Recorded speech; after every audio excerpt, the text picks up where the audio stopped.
ప్రముఖ యూట్యూబర్ షణ్ముఖ్ జశ్వంత్ గంజాయి కేసులో తప్పంతా నాదే, నేను డిప్రెషన్లో ఉన్నాను, అందువల్లే గంజాయి తీసుకున్నాను అంటూ కూడా పోలీసుల ఎదుట బోరున ఏడ్చినటువంటి కొన్ని వీడియోలు బయటకు వచ్చిన నేపథ్యంలో అసలు నిజంగా షణ్ముఖ్ పోలీసుల ముందు ఏడ్చాడా లేదా ఇది కేవలం కల్పితమేనా అనే అంశానికి సంబంధించి మనతో మాట్లాడేందుకు ప్రముఖ సినీ విశ్లేషకులు రాహుల్ అయ్యర్జీ మనతో ఉన్నారు. రాహుల్ అయ్యర్ గారితో మాట్లాడదాం. రాహుల్జీ నమస్కారం అండి. రాహుల్ గారు, ప్రముఖ యూట్యూబర్ షణ్ముఖ్ జశ్వంత్ ఈ గంజాయి కేసులో తప్పంతా నాదే, నేను డిప్రెషన్లో ఉన్నాను, అందువల్లే గంజాయి తీసుకోవాల్సి వచ్చింది అంటూ కూడా పోలీసుల ఎదుట ఆయన బోరున విలపించినట్లుగా ఏడ్చినట్లుగా ఉన్న ఒక వీడియో బయటకు వచ్చింది.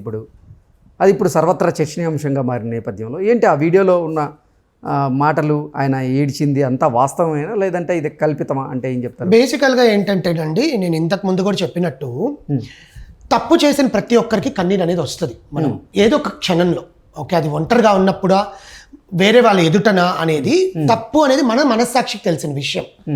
నువ్వు ఆల్రెడీ దీనికి ముందు ఒక యాటిట్యూడ్ చూపించావు. ఏం చూపించావు?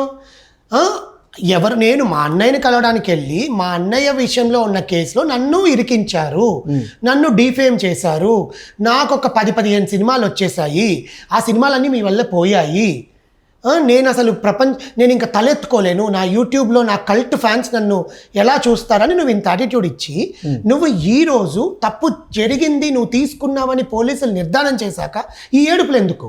ఇదే ఏడుపు ముందే ఏడవచ్చు కదా. ఆయన ఏడ్చిందని నేను తప్పు పట్టట్లేదండి. ఎందుకంటే తప్పు చేసినప్పుడు ఆ బాధ వస్తుంది, ఎవరికైనా వస్తుంది, ఒక మనిషికి అది కామన్, సహజం. కానీ నువ్వు తప్పు చేసావని నీ మనస్సాక్షికి తెలిసినప్పుడు నువ్వు తప్పించుకోవడానికి ఎందుకు ప్రయత్నం? పోలీసులు ఏమైనా పిచ్చోళ్ళ? చట్టం ఏమైనా పిచ్చిదా అండి? నువ్వు దొరికావు, ఓకే పోలీసులకు ముందు నేను చేశానండి, పలానా కారణాల వల్ల నేను తీసుకున్నాను, ఏమవుతుంది? దానికి తగ్గట్టుగా ఏవైతే చర్యలు ఉంటాయో అవి నీ మీద పడతాయి. నువ్వు బయటకు వచ్చేదాకా మళ్ళీ నీ career you can build your career, but ఇంకోసారి ఆ తప్పు చేయకూడదు. కానీ నువ్వు పోలీసుల ముందుటే వర్షన్ 1లో నేనేం చేయలేదు, నా మీద అంతా నిందలు మోపుతున్నారు, అది ఎక్కడ దొరికిందని నువ్వు చెప్పడం, వర్షన్ 2 నీ బ్లడ్ శాంపిల్స్లో గ్రీన్స్ దొరికాయి అని చెప్పి పోలీసులు నిర్ధారించాక నువ్వు ఏడ్చడం వల్ల ఏం ఉపయోగం? ఏం చెప్తున్నావు సమాజానికి? నీ ఆన్సర్ ఏంటి? యాజ్ ఏ హ్యూమన్ నీకు ఒక మనస్సాక్షి, ఒక స్వాభిమానం, ఒక నైతిక విలువలు అనేది ఉంటాయి. ఒక హ్యూమన్కి ఎవరికైనా ఉంటాయండి. తప్పు చేసేవాడికి ఉంటాయి, తప్పు చేయనోడికి ఉంటాయి. ఇంటెన్షనల్గా నువ్వు చేసావు అని నీ ఏడు ప్రూవ్ చేస్తుంది కదా. దీన్ని జనరల్గా మన భాషలో మాట్లాడుకొని దొంగ ఏడుపులు అంటారు. దొంగ ఏడుపులు ఎందుకు ఏడవడం నువ్వు పోలీసుల ముందు? అవసరం ఏముంది? నీవు తప్పు చేసావని నీ మనస్సాక్షికి తెలిసినప్పుడు మొదటి రోజే ఒప్పుకొని ఉంటే ఈ 3 రోజులు ఈ చక్కర్లు అయితే చెయ్యవుగా. నిన్ను అభిమానించే వ్యక్తులు, నీ తల్లి తండ్రి, నా కొడుకు లోపల నాడని నీ తల్లి తండ్రి ఎంత ఏడుస్తుంటారు? పెళ్ళికి ఎదిగిన కొడుకు మొన్నేమో కార్ యాక్సిడెంట్, ఇంకొకసారి లవ్ ప్రాబ్లం, వాళ్ళిద్దరు విడిపోయారు కదండి. ఆ అమ్మాయి ఎవరో ఉన్నారు, సమ్ ఎక్స్ పర్సన్, విడిపోయినప్పుడు నువ్వు బాధపడ్డావు. ఇప్పుడు దానికి కారణంగా నేను డిప్రెషన్లో ఉన్నానని, సూసైడ్ చేసుకుంటానని పోలీసులు బెదిరిస్తున్నావు. ఈ రోజు వచ్చి నేను ఏడుస్తున్నాను, నన్ను క్షమించండి అని అడుగుతున్నావు. ఇన్ని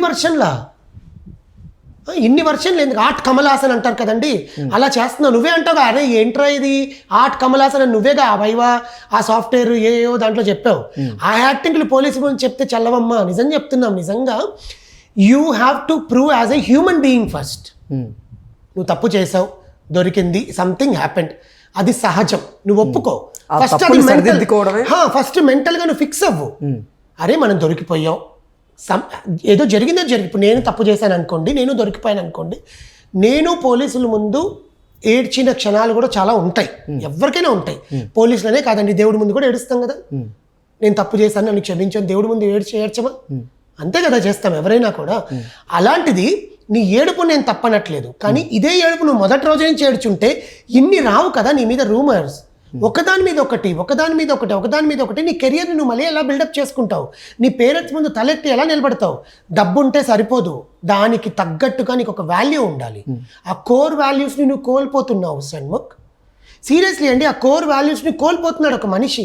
నీకంటూ కొన్ని నైతిక విలువలు ఉంటాయి. ఇప్పుడు నాకుందండి, నాకు నా స్వాభిమానం ఎక్కువ, నాకంటూ నేను నా జీవితంలో నేను నైతిక విలువలకే ప్రయారిటీ ఇస్తాను.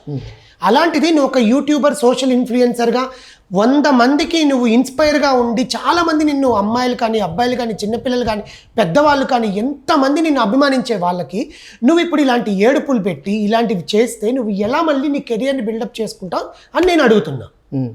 నీ పేరెంట్స్ ముందుకెళ్ళి అమ్మా సారీ అని చెప్తే నీ తల్లి ఏడుపు నీకు వెనక్కి తీసుకొస్తావా? ఆమె ఏడ్చిన ఏడుపు నువ్వు తీసుకురాగలవా? తల్లి తండ్రి ఎంత ఇబ్బంది పడుతుంటారు, నిన్ను బయటకు తీసుకురావడానికి ఎంత కష్టపడి. డబ్బు ఒక్కటే కాదు, వాళ్ళ పరువు, వాళ్ళ రిలేటివ్స్, మీ రిలేటివ్స్ నీ కొడుకు నిజంగా ఇలా చేశాడా అని ఫోన్ చేసి అడుగుతారుగా. అదేదో స్టార్టింగ్ డేనే జరిగిపోయింది సార్, ఓకే ఇప్పుడు ఏంటి సార్ నా పరిస్థితి ఏంటి అని నీ లాయర్కి చెప్పుకో, పోలీసులకు చెప్పు. వీడియో అప్పుడైనా వస్తుంది బయటికి, ఇప్పుడు వచ్చింది అప్పుడే వస్తుంది. కానీ ఓకే షణ్ముఖ్ నిజాయితీగా ఒప్పుకున్నాడు, నిజాయితీ పరుడు అని ఒక పేరు ఉంటుందిగా.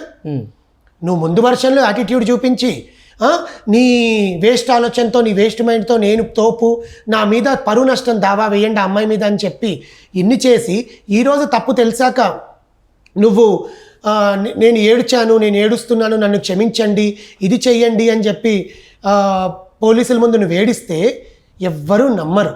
నేనే కాదు, ప్రపంచంలో ఎవ్వరూ నమ్మరు. అంటే ప్రపంచంలో నిజాయితీగా బతికే ఎవ్వరు కూడా నమ్మరు. తప్పు చేసిన వాడికి తను తప్పు చేశానని మనసులో తెలిసినప్పుడు, దొరికిపోయాము అని తెలిసినప్పుడు ఒప్పుకోవడమే సహజం. నువ్వు ఒప్పుకోకుండా ఒక తప్పుని కప్పిపుచ్చడానికి ఇంకో తప్పు చేస్తే అది నీ చుట్టూ తిరుగుతూనే ఉంటుందండి. అది ఎవరికైనా అంతే. Because it's people so called కర్మ రిపీట్స్, కర్మ హాంట్స్ యూ అని చాలా చెప్తారు. అవన్నీ కాదు, కర్మ అనేది నీలోనే ఉంది, నువ్వు చేసే బిహేవియర్లో ఉంది. నీ కోర్ వాల్యూస్ నువ్వు కోల్పోయావు. ఇప్పుడు బయటకు వచ్చి నువ్వు కెరియర్ని ఎలా బిల్డప్ చేసుకోగలవు? చాలామంది చేశారండి.